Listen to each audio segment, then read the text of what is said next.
Right.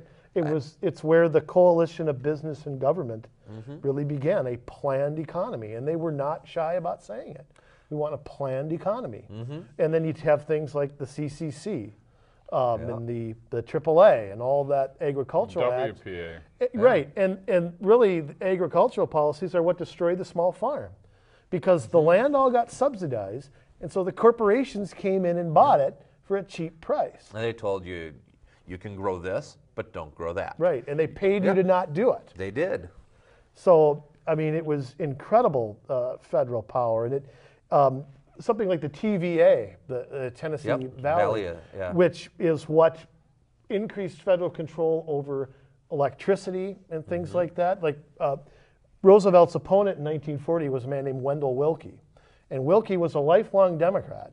But he said the TVA basically drove him out of business. He was in the power, I don't know if he was in electricity. I think it was hydro stuff he was in. I think you're right, yeah. And basically the TVA came in and regulated what you could charge for something, and it drove his company out of business to the point where he ran against Roosevelt himself.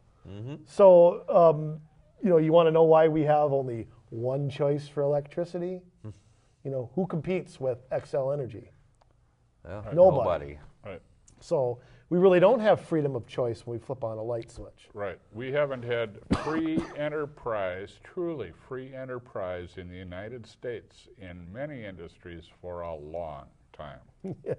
Well, and then, if I want to fast forward even more, we had the national highway system come in the 50s. Prior to the 1950s, the federal government, you can go all the way back to Henry Clay with this because he developed his American system where he envisioned, you could have never visioned in his time what eventually happened. And I don't think he would have necessarily gone along with what happened. But basically that's when the interstate highway system came.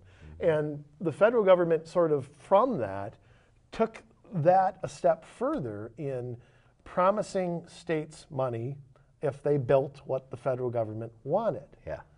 This has to connect with this and this, so on and so forth. So the International Highway System was, again, Department of Transportation, which sets up the rules,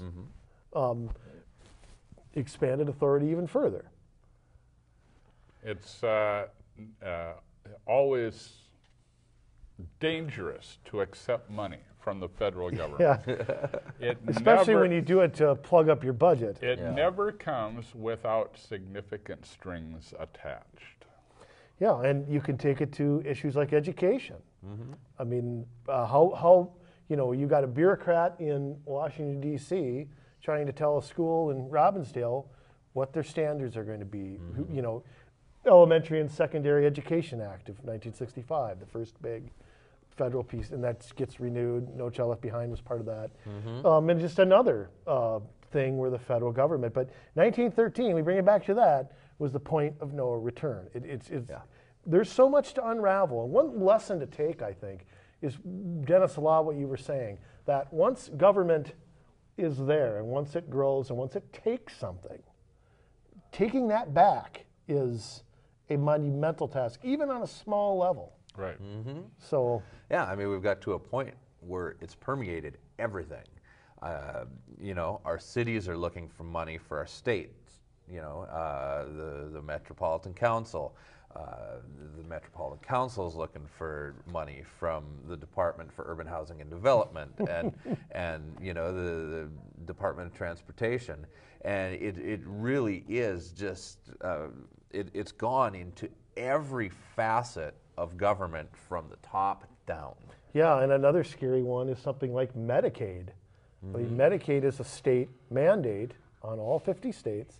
It's a federal-state partnership, but it's really not a partnership because the states aren't equal in the partnership.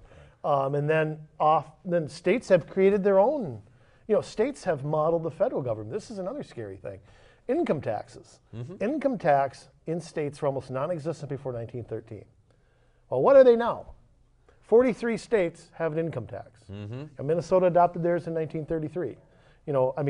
That is directly coming from, okay, well, hey, if the Fed can tax it, then I'm going to tax. Then we're going to tax it too. So your income gets nailed twice. Social Security taxes, which were part of the New Deal. Yeah. Social Security taxes come out of your check. your employer has to match. The FICA, your employer has to match. Yeah, and let's take a look at natural resources, your coal, your oil. Natural gas, we're not able to uranium. use them, and we're not able to develop them because the federal government has gone to the states and said, no, you can't do that. Or Well, they declare lands Yeah. sacred for some Well, reason. yeah, and- part of it is the federal government, as opposed to during the land rush years, where they were giving away big portions of land. I mean, that's Well, yeah, Homestead, 160 the acres. Homestead Act, and now the federal government keeps buying back the land. A third of the property in the United States is owned by the federal government. Yeah. Really? And they keep taking that all off, out Just of bounds. the federal government alone. Just the federal government. I wonder how much land is owned by government, Oh, quote unquote. a It's- lot. well, it's more- And yeah, the further it's- west you it's go, the more more. than that. You know, Nevada, what is it, 90% or something is owned by the federal government? We'd have to look those up, but, But yeah. yeah, Wyoming, Utah, Nevada, it's up in the 70, 80, 90%. And this is all, it goes back to, you know, another progressive policy from Theodore Roosevelt, Right. who started setting land aside to say, well, we're going to preserve this and you're not going to touch it. And I think it's probably grown beyond what even he thought it was way going to beyond, do. But nonetheless. Right, and Roosevelt really overstepped his authority. Oh, yeah. I mean, the president didn't have the power at that time to say, okay, No. stop, we're not going to do anything on this land. I don't know what the basis was for that, but taking land off of, out of the private and into the government technically requires an act of Congress. I mean, somebody has to buy the land.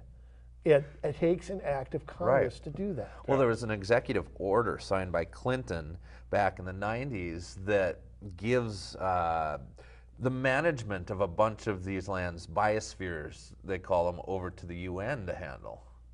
So there's more overarching government over a lot of these lands that have been set aside. I'll tell you, you know, executive orders. Okay, President Obama has signed more executive orders than anyone.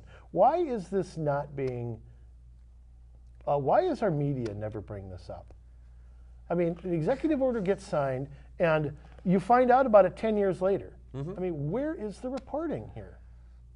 It's a good question. And I suppose when you have a government that is that powerful, I mean, you fear, you know, standing up against them, especially when you're a big corporation and you know that you can be shut down. Right, and that's who runs the media.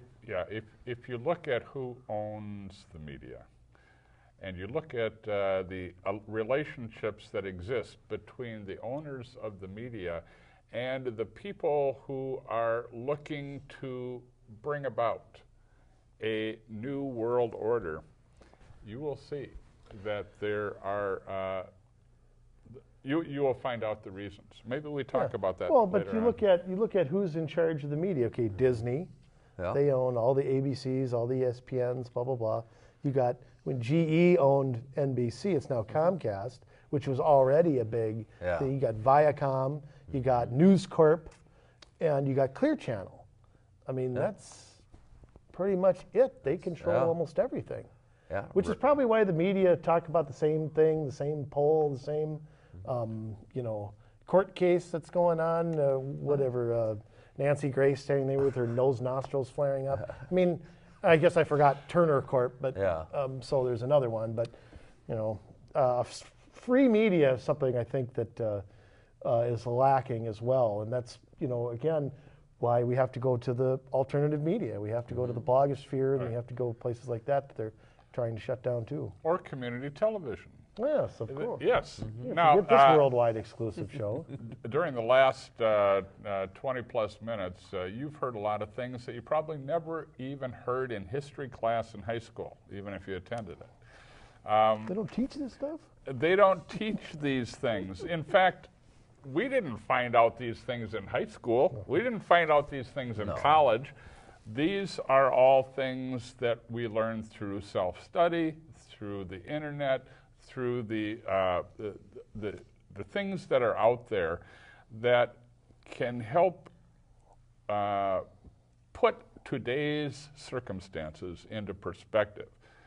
And, we hope we've provided some information that'll cause you to think, cause you to do some further research and so on. And I want to thank Jason Bradley. Always a pleasure. And of course, our star, Andrew Richter. I'm Dennis Holman, wishing you well. Tune in next time for more information.